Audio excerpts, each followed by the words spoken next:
Hello everyone, welcome back to today's video. Be sure to like, share, and check out the author Cap universe as they have some good work. His link will be in the description down below. And with that, let's begin. Chapter 13, The Girl in the Dreams. Phoenix Journal, No. 2, Entry 45. This girl I keep meeting in my dreams remains a mystery. I am certain that she is real and that somehow we have been linked through our dream. At first, we didn't talk much, probably because we were both shocked over finding another person in this dream landscape.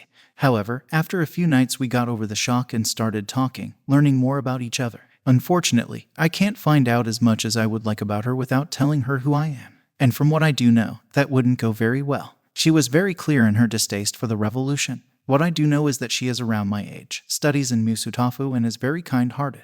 Even when expressing her disapproval of the revolution, she still could see where me and my followers come from and wanted to fix the same problems. Although, she still can't see that my way is the only way that would work properly. Another weird development that has happened ever since I met this girl in my dreams is that the fog is gradually disappearing. At first, I didn't notice it, but lately it has been undeniable. The fog covering the buildings is slowly getting thinner and thinner, making the place a little brighter actually. And the fog covering our bodies is developing much in the same way. To begin with, we could only see each other's eyes, but then our hands became clear of the fog and now I can start to see the rough shape of her head behind the fog. If this continues, then maybe, just maybe, I'll find out who she is. I am certain that I have heard her voice somewhere before, I just can't place it. When Deku once more woke up in his dream landscape, he was met with the mysterious girl sitting next to him. "Oh, you're awake. Or should I say asleep? Did your job keep you up late again?" she asked jokingly. "Well, yes, I thought I was onto something. But it ended up being a dead end," Deku replied as he sat up himself. "What are you even researching at your job?"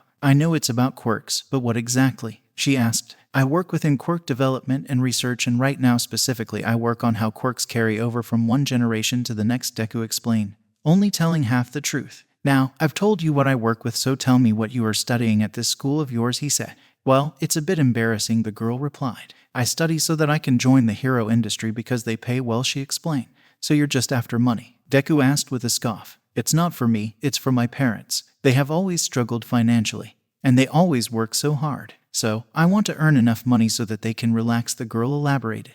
"I know it's a stupid reason, but she said, but was interrupted by Deku. "No, that is a good reason for doing what you do. It's important to help those who you love and care for. I hope it works out for you," he said. "By the way," Deku said and stood up and looked on the surroundings. "Have you noticed that the fog has gotten lighter? We can see each other's hands now and the silhouette of our hair is starting to show," he commented. "Yes, I have," the girl replied and walked up to a nearby building. "It's almost as if I could just wave the fog off these buildings," she said. She gently dragged her hand through the fog covering the building, which to her surprise, did blow away the fog for a short while. "Wait, I know this building," Deku said and ran up to the girl. He blew away more of the fog and revealed more of the surface beneath. "I know exactly which building this is. Maybe," he muttered before trailing off. "Follow me," Deku suddenly exclaimed and ran into the building's dark interior and up the stairs. Deku came running onto the top of the building with the girl following closely behind. He walked to the edge of the roof and watched over the dark city. "This is Musutafu," he said in realization.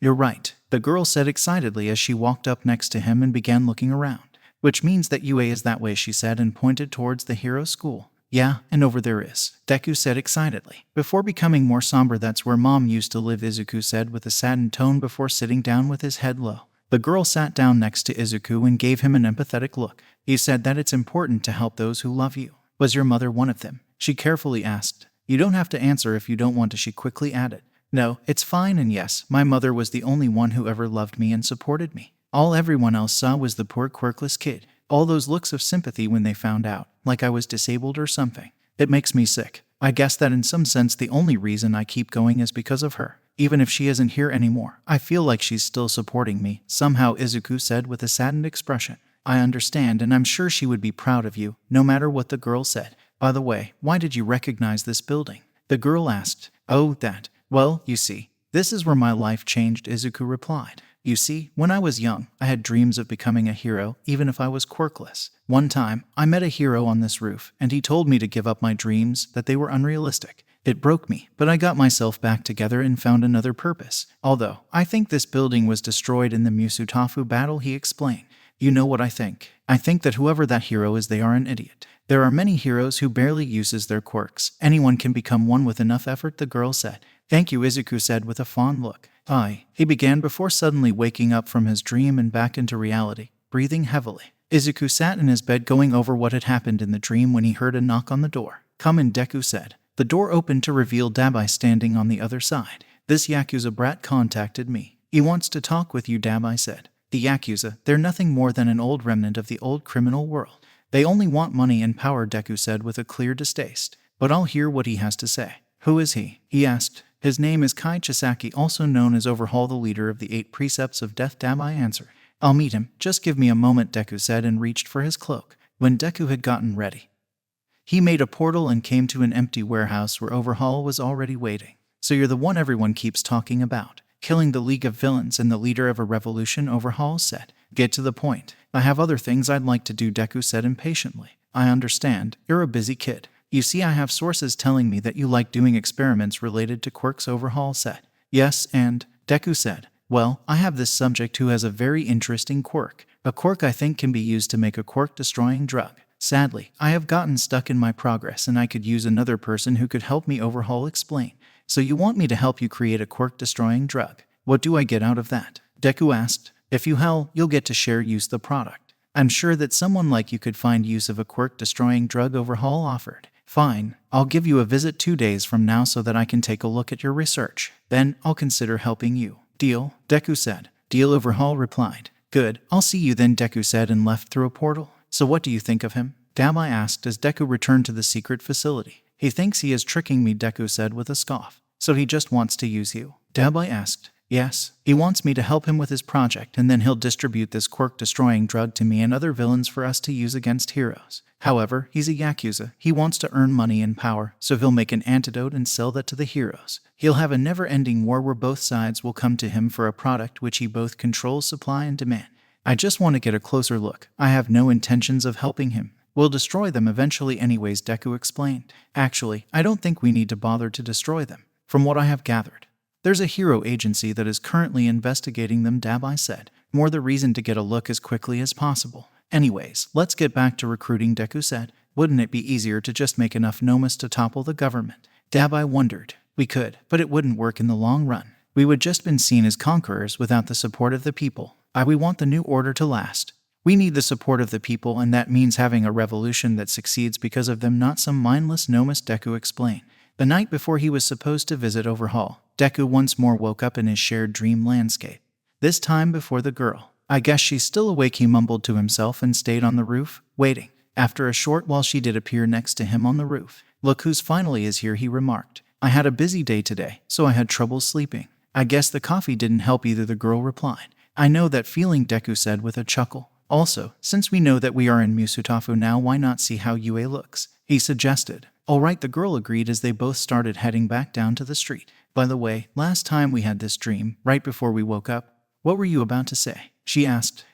Just forget it. I don't even remember what it was anymore." "Probably nothing," Deku replied and kept on going. Eventually, the girl and Deku reached the unmistakable shape of the UA campus, easily recognizable, even if it was covered in fog. "It looks so much grimmer than usual," the girl commented. "You've been here before?" Deku asked. Well, I know someone who works here and they have showed me around before," she stuttered.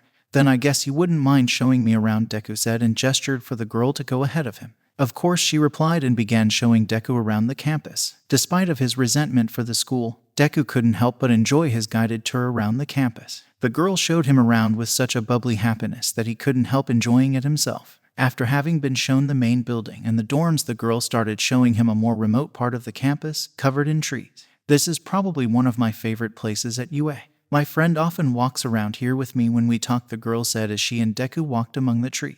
"It's also where he gave me something important," she added. "And what did he give you?" Deku asked. "Hope. That is what he..." the girl began, but suddenly stopped when both her and Deku felt a massive headache. Deku could barely breathe because of the intense pain in his head. Then, he saw images of someone else's life flashing through his head. Images of a brown-haired girl growing up in a poor household with her parents always working. A girl who wanted to help her parents and everyone else. A girl who joined UAS Hero Course in Class 1 and was at the USJ when the League of Villains and Deku attacked. A girl who afterwards was approached by All Might, who saw the sign of a true hero in her. A girl who trained hard so that she could receive one for all. A girl who right before going with her class to a training camp received one for all from All Might. Once the last image of All Might holding out a strand of hair to a brown-haired girl and exclaiming, "Eat this," passed through Deku's mind. The headache suddenly stopped. He slowly looked around and noticed that he was no longer covered in black fog.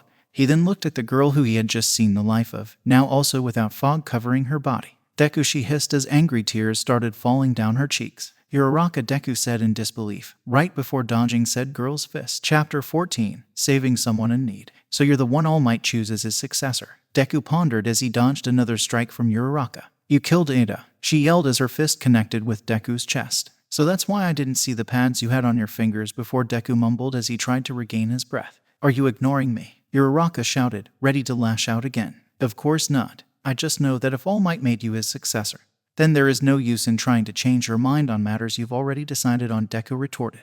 "And regarding Ada, it was Stain who killed him," he added. "You let Stain kill him," Uraraka protested. "Yes, but what reason did I have to stop him? Look at it from my point of view. I'm trying to change the world and I have two enemies, useless criminals and the government, which the heroes protect. I had no reason to save him then. I would have no reason now. Besides, Ida got himself into that mess and would have died regardless," Deku explained.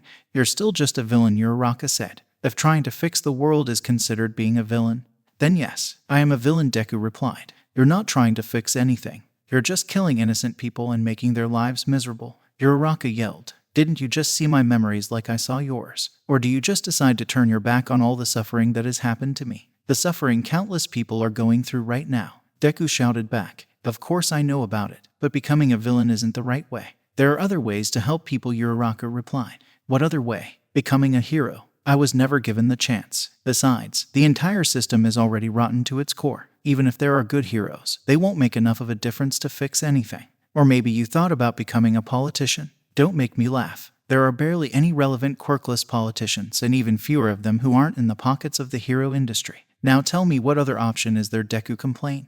"We aren't getting anywhere like this," Uraraka sighed. "I guess you're right," Deku reluctantly agreed. "Neither of us want these dreams to continue. So, for when we are in these dreams, we have a truce so that we may find a way to stop having them," Deku said and offered his hand.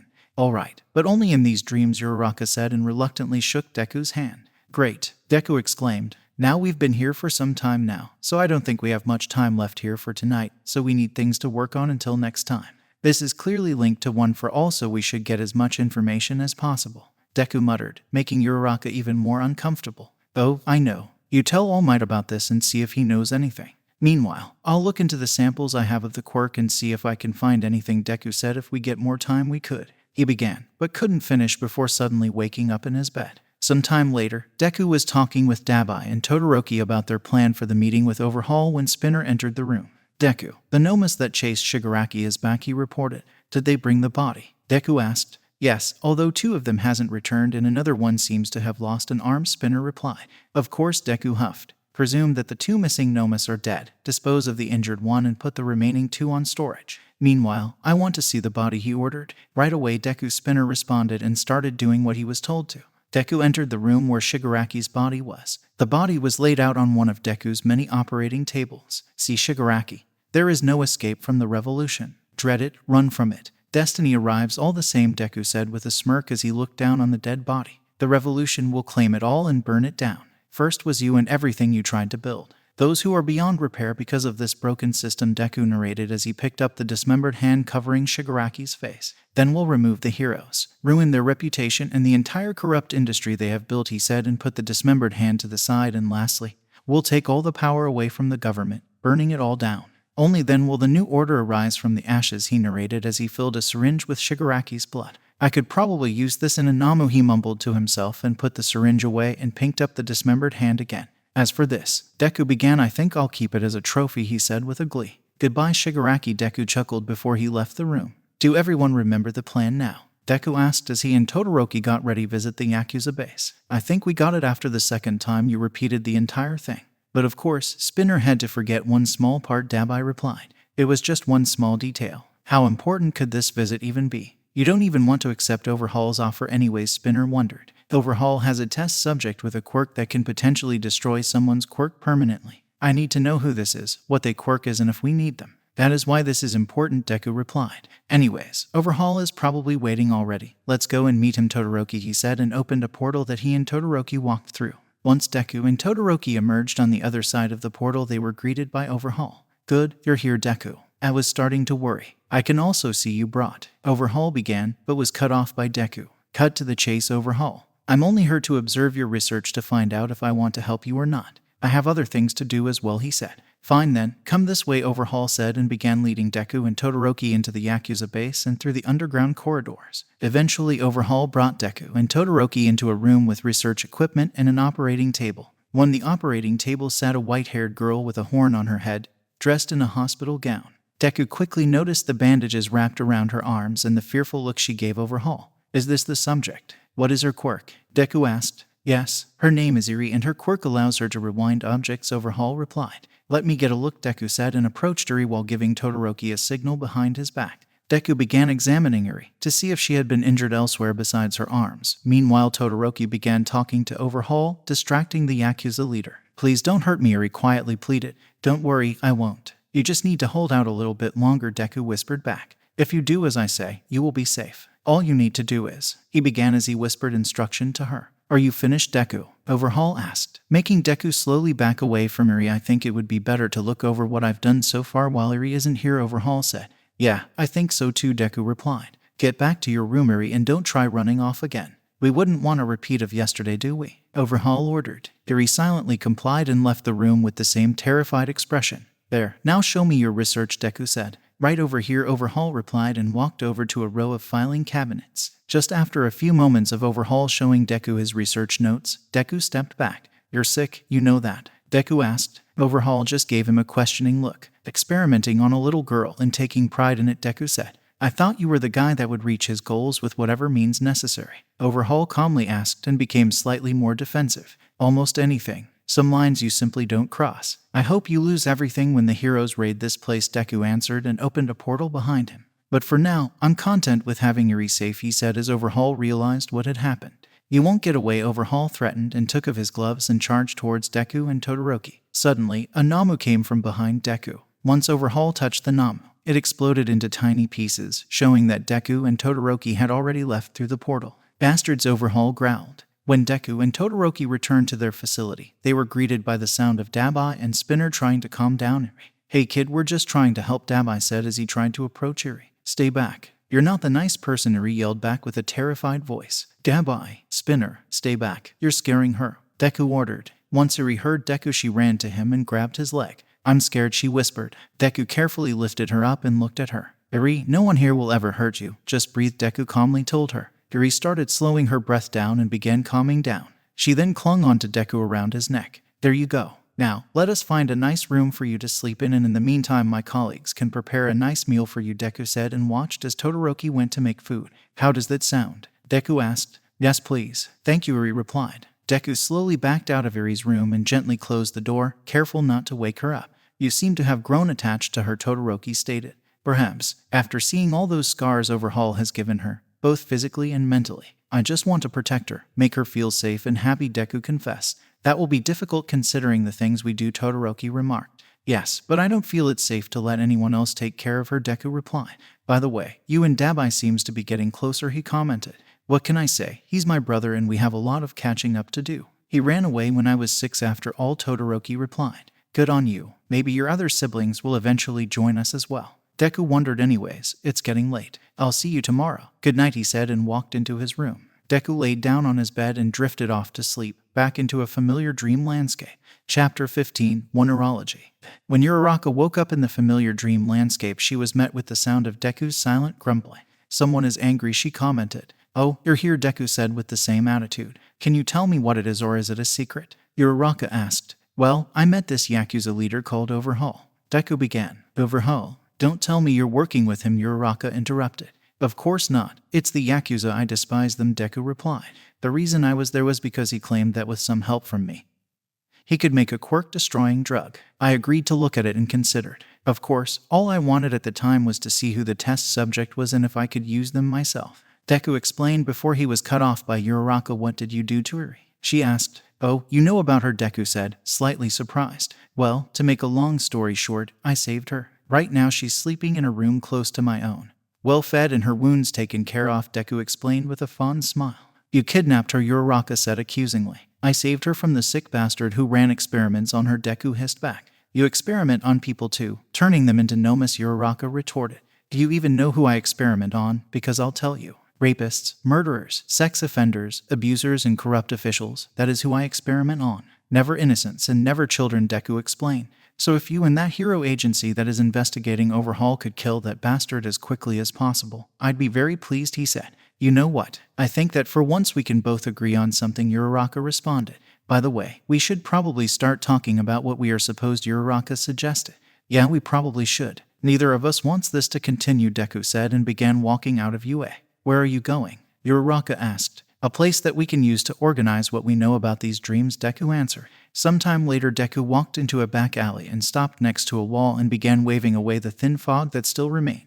What are you looking for? Uraraka asked. The opening mechanism. You see, I have several bunkers spread around Japan that I made in case me and some of my followers needed to go into hiding, Deku explained as he pulled out a loose brick. They have everything you could need to either run the revolution or reboot, he continued and pressed a button hidden behind the loose brick, making a door open in the wall. None of them contains secret information and I have enough of them to afford losing one. So I don't care if you tell the heroes about this one, Deku said before walking in. Uraraka stood slightly stunned before following after Deku. Here it is, Deku said as he and Uraraka entered a room with several computers and one screen covering one of the walls. The planning room, he stated with pride and began turning on all the equipment.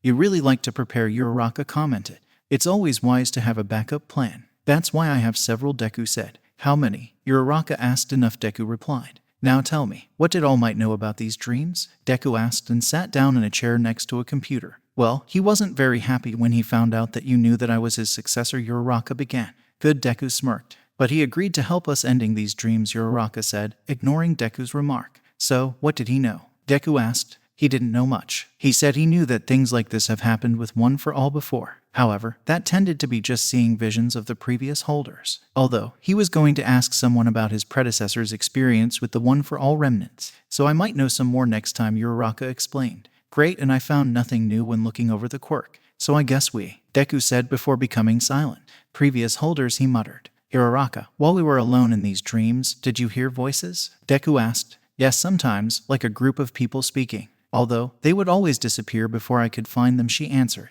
Great, then that means something did carry over during the transfer, Deku said and began putting up notes on the wall-sized screen. Transfer, what do you mean? Uraraka asked. You see, when I first tried to give myself One for All from All Might's DNA, the energy wouldn't transfer with the quirk. It seemed like the quirk only transferred the function of the quirk and not the accumulated energy when I did it. I worked around the energy problem later and just presumed that nothing else carried over. But it seems like it did, Deku explained. Let me guess, you have to look over it again. Uraraka asked. Yes, but now I know what to look for, Deku replied. You know, maybe it would just be easier if you... Uraraka began, but was cut off when she woke up. No, it's just silly. He would never give it up, she mumbled to herself as she groggily started to get ready for the day. Phoenix Journal, no. 2. Entry 87. I can't understand these results. I have looked over One for All for the umpteenth time and still makes just as much sense as the first time. The information All Might has given Uraraka hasn't been useful either, just that the previous holders leave remnants of themselves in the quirk that display some sort of consciousness. Although, that does add up with what I have seen in the quirk's DNA.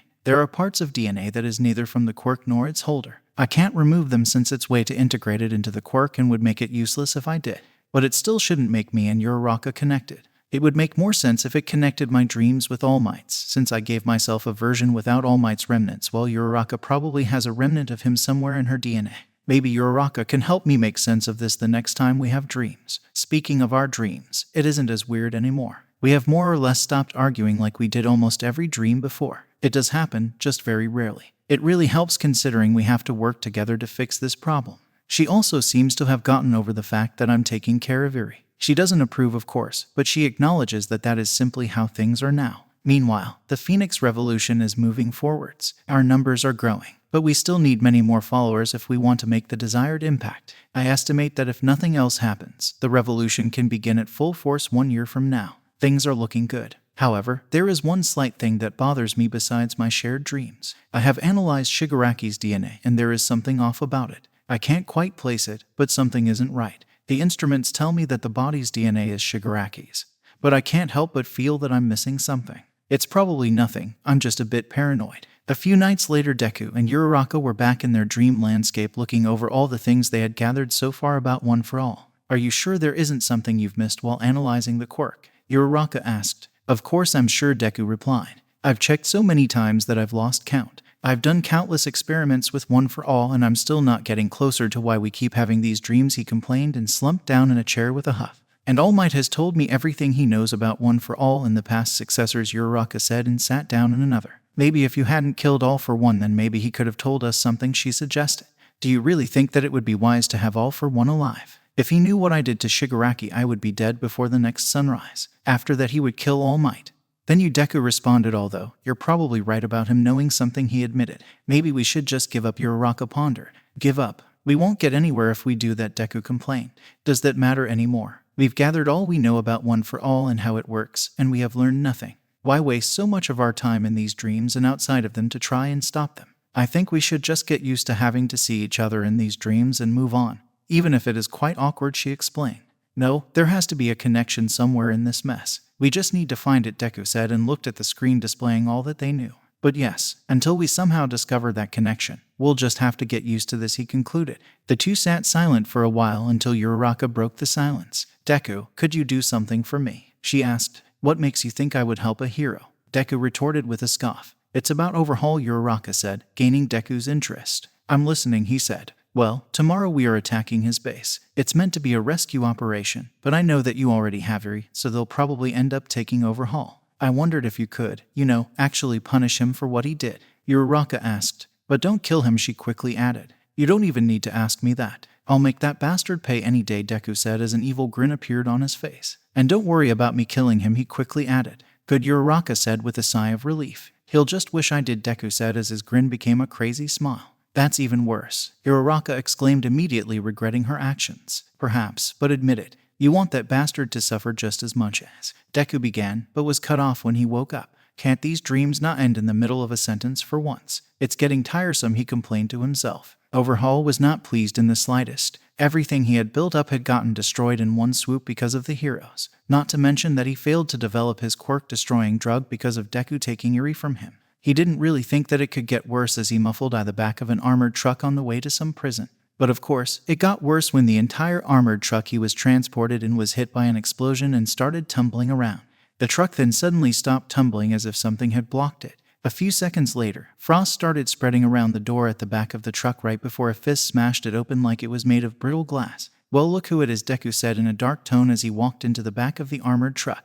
The child-abusing bastard, he spat out as he walked up to the trapped Overhaul. But I have good news for you, Deku said as he let out a low chuckle. You can make amends for all of your sins with this one very simple act, he said and opened a portal that slowly approached Overhaul. You just need to become my newest test subject, Deku said as he began letting out a slow laughter. Then, you'll finally feel the pain that you put Eri through, he said with a crazy glee just as the portal consumed Overhaul. Chapter 16, The Culture Festival. So how is my favorite test subject doing today? Deku asked playfully as he opened the door to the room where he kept Overhaul. Please. No more, Overhaul pleaded. Did you stop when Eri said the same thing? Deku asked in a darker tone. Besides, I'm not even close to finished with you and your quirk, he stated as he pulled out several empty syringes. I could do so much with your quirk at my control, Deku said as he began filling the syringes with Overhaul's blood, one by one. And with you as my subject, I can modify it as much as I like. Just imagine all the possibilities, Deku chuckled as he finished extracting blood. Anyways, time for your eternal punishment, he said and laid out torturing equipment. I think we can start with the teeth this time, Deku said with a lowly laughter and grabbed a plier. He slowly walked over to a terrified Overhaul with a crazy grin while letting out an equally crazy laughter. Open wide, he said quietly right before the room was filled with the screams of Overhaul. Later that night, Deku and Uraraka met once more in their dream landscape. Found anything new? Uraraka asked bluntly. No, Deku replied. But there is something I want to ask you about. Well, it's more of a favor than a question, he said. What is it then? Uraraka asked. It's about Eri. Yoshishi, Deku began, but was cut off when he suddenly disappeared, leaving Uraraka confused. Did he wake up? She wondered. A few seconds later, Deku reappeared in front of her, visibly more tired. That is the thing I sort of need your help with, even though Eri has physically recovered from her experiments. And the fact that Overhaul is too injured to ever hurt her again, she still suffers mentally. I'm not a psychologist, but I'm pretty sure she suffers from PTSD. She regularly wakes me up because of her nightmares, like what just happened. I had to redecorate the entire facility because it reminded her of Overhaul's base, and we constantly need someone to look over her to make sure she doesn't have another episode, Deku explained. To put it simply, I need your help so that I can help her, he said. What do you want me to do? Uraraka asked skeptically. All I need is for you to say yes to my request, Deku replied. Would you allow me to bring Eri to the UA Culture Festival so that she could have a nice experience for once? He asked. What? Uraraka exclaimed. You heard me right. For the sake of Eri's mental health, I want to bring her to the UA Culture Festival to help her leave overhaul in the past, Deku confirmed. Have you gotten even crazier since the last time I saw you? Even if I said yes, you would get caught. You would need an invisibility quirk. Everyone in Japan knows who you are, Uraraka said loudly. Firstly, no. I can assure you that I'm in no way more crazy than last time we met. Secondly, you'd be surprised how easy it is to go unnoticed among the public, even without a quirk. Which leads me to, Deku explained before being interrupted by Uraraka. Don't tell me you've gotten an invisibility quirk, she said. Well, kind of. It isn't an invisibility quirk in the traditional way. It allows me to emit a psychic field around myself and the ones I chooses that makes others ignore me. I'll essentially be like a figure in your peripheral vision, someone your mind doesn't consciously pay attention to. Of course it has its limits. If there are few people around me or if I make sudden sounds, stuff like that will draw more attention towards me and the quirk won't be as effective. Intelligence quirks users also seem to be able to look through the psychic field, which is probably something I should look into, Deku explained, slowly going into a muttering spree. Okay, I got it, Uraraka said, pulling Deku out of his muttering spree. Oh, I was muttering again. Sorry, he apologized with a nervous chuckle. Don't worry about it, Uraraka assured him. So anyways, what is your answer? Is it fine for you to know that I'm at the Culture Festival with Eri? Deku asked. Uraraka was silent for a moment, considering the choice. Fine, I'll allow it, she eventually replied. Thank you, Deku exclaimed and without thinking embraced Uraraka. After a few seconds, Deku seemed to realize what he was doing and quickly let go of a slightly blushing Uraraka, while letting out an awkward cho. As I was saying, Uraraka began. Breaking the awkward silence, I will allow it. But only you and Eri, and don't even try to do anything, she said sternly. Of course. What makes you think I would do anything? Deku asked jokingly. I don't know. Maybe because you're a villain, Uraraka replied, playing along with Deku's joke. Me, a villain? Never, Deku said. Uraraka failed to hold back her laughter any longer, and very soon both of them were laughing. That was until they woke up and the dream ended. Well, it didn't end in the middle of a sentence this time, Deku said to himself as he woke up with a fond smile on his face. That's a lot of people, Eri commented and tightened her grip around Deku's hand as she and Deku approached the entrance of UA. Don't worry about it, Eri. I'm here for you, Deku said and pulled his black hoodie over his head. We need to hurry up. The first performance is beginning soon, he said and quickly lifted Eri up on his shoulder and picked up his pace while Eri gave a small laughter. It didn't take long until Eri and Deku both were on the UA campus. Deku couldn't help but smirk every time he saw one of the teachers unconsciously avert their gaze away from him. Although, he still had to make sure he didn't encounter Netsu since he didn't know for sure if the intelligence quirk user could see him clearly or not. Come, Eri, we wouldn't want to miss the first show, Deku said and began walking once he made sure Netsu was nowhere to be seen. Yes, and can I get something to eat afterwards? Eri asked as she looked at all the booths around them. Of course, Eri. How about a candy apple? Deku suggested. What's a candy apple? Eri wondered. You don't know. Well, I guess you have something to look forwards to. But first, Class 1A's performance, Deku said as the duo joined the crowd in front of the stage. After a few moments, the crowd fell silent as the stage curtain was pulled aside, revealing Class 1A ready to perform. So it's musical number, Deku thought to himself right before the music blasted out from the stage. Deku didn't really care about the performance. He was interested in Eri's reaction. He looked up at Eri sitting on his shoulders and smiled as he saw her overjoyed by the performance. Deku almost felt like he could see Overhaul's influence being blown away by the music. He then looked back at 1A's performance with slightly more interest. Didn't know Kakin played drums, he thought, and he's not bad at it, he mentally added. Deku then noticed Uraraka and a fond smile spread across his face. Thank you, Uraraka, he said quietly, inaudible to everyone else due to the music. That was awesome. Eri cheered once the performance was over. So you liked it? Deku asked. I loved it. I even saw the nice lady, Eri replied joyfully, making Deku curious. The nice lady? He asked. Yes, the girl with brown hair that was dancing. She tried to protect me from him, but I couldn't let him hurt her, Eri replied, becoming more nervous. But everything turned out fine, didn't it? Deku said and put Eri back down on the ground, giving his shoulders some rest. Now, I promised you candy apples, didn't I? So let us go get some, he said with a smile to Eri and began walking her towards one of the numerous booths. Deku had never seen someone devour a candy apple as fast as Eri did. But she loved them, and he was unable to deny her request for more. So he grabbed several of them and decided to take a walk with Eri somewhere less busy. It didn't take long until Deku and Eri were walking through the forest which Deku had gotten familiar with via his shared dreams. Deku had expected a nice calm walk without the noise of the crowds or the constant fear of Nezu seeing him.